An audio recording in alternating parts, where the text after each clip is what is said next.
I'm here now with Chris Brown, who is the Vice President for Corporate Responsibility and Sustainability with Olam International Limited. Chris, I'd like you to start off by telling us something about Olam 2.0. What is that? Okay, Olam 2.0, it's an evolution of the company. We started life a little under 30 years ago, so we're a bit younger than Apple, a bit older than Google. So hopefully a bit of a disruptor in the agriculture space is what we're aiming to be. So we've evolved from a trading company into a company that works with farmers, a company that has its own farms, has its own processing, and moves over 20 million tons of products around the world. So a very different company to what went before, and the world's changed. So the Paris Climate Agreement has been made, the Sustainable Development Goals are here. So with that in mind, the business models need to change to reflect who we are and the world around us. So Olam 2.0 is about recognizing that we'll not be able to deliver the change as a business necessary without fundamentally changing ourselves. So business as usual won't deliver that, incremental change won't deliver that. So we really need to be able to deliver fundamental shifts in what we do. And that's what Olam 2.0 is about. It's about making those major steps forward as opposed to just incremental change. Right, and what are some of the countries where Olam is, you mentioned that has gotten into agriculture itself, to actually farming. What countries is that taking place?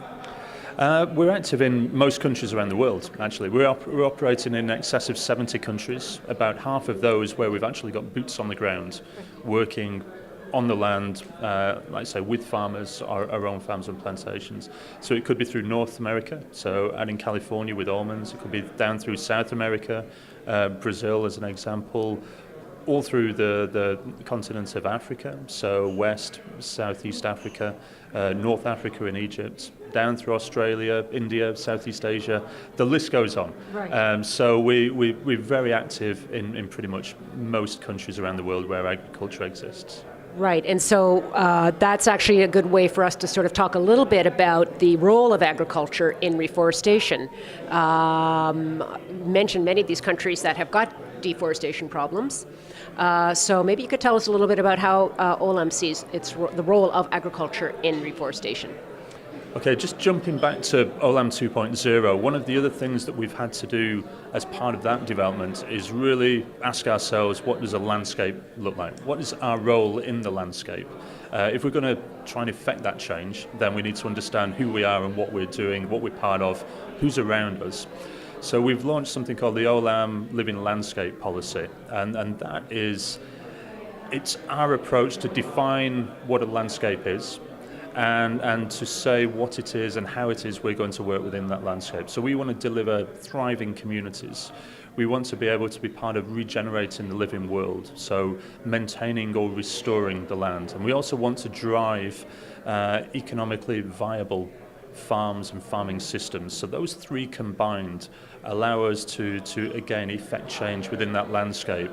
So in terms of the landscape, the role of agriculture within that, we recognise that deforestation has been heavily linked with agriculture in many parts of the world with many products. So it's about identifying the drivers of that, and it's about doing something about it in our own operations, and then more widely for the people who are operating in the same landscapes as ourselves. How do we try and motivate that change? Who are the partners we need to work with from the public sector and civil society to support that change? So Olam 2.0, some of the other things that underpin that are a challenge from our CEO. He wants us to change our business, change the sector, and ultimately change the world. That's his grand ambition. And we're not going to do that just within the perimeter fence of our own operations. We've got to get out there, and we've got to start to engage other people, other partners in this, and work more collaboratively to drive the change we want to see. Do we have a little bit more time? Oh, good. Then I understand you have some interesting examples that you could tell us about in India and in Indonesia. Would you like to talk a little bit briefly about what happened there? What did you do there? Yeah, sure. I mean, India is a great example of where we've been working in a landscape where water is a particular issue. Again, more broadly, I mean, India huge subcontinent with huge areas of forest as well. But we've been working primarily on water with 20,000 sugar farmers in a partnership with IFC, Solidaridad and the local state governments, supporting improvements in their water management practices, feeding our sugar mills. But again, we're now at a stage where we're broadening out to look at what does that mean within the landscape that they operate in to effect real change there. Indonesia, again, more challenges in terms of deforestation. We're trying to understand in certain areas where we're sourcing from what is happening on the ground. So how do we improve our traceability of the products that we source where we don't have programs to be able to identify where that product is actually coming from the actual farmer itself. So really, again, building those supply chains to get traceability and then start to work with other partners to think about reforestation and to think about forest conservation within those landscapes. And then thirdly, also Gabon, where we're working, we have palm plantations, but as part of the land concessions that we were provided by our joint venture partner, who's the government of Gabon, we set aside approximately 50% of that land because upon investigation it was classified as high conservation value.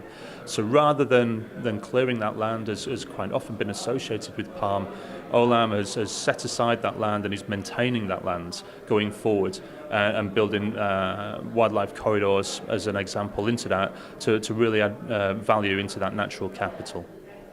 Great. Well, that's really, really great to hear about. And thank you very much, Chris, for taking the time to talk with us about what you've been doing at Olam International. You're welcome. Thank you very much.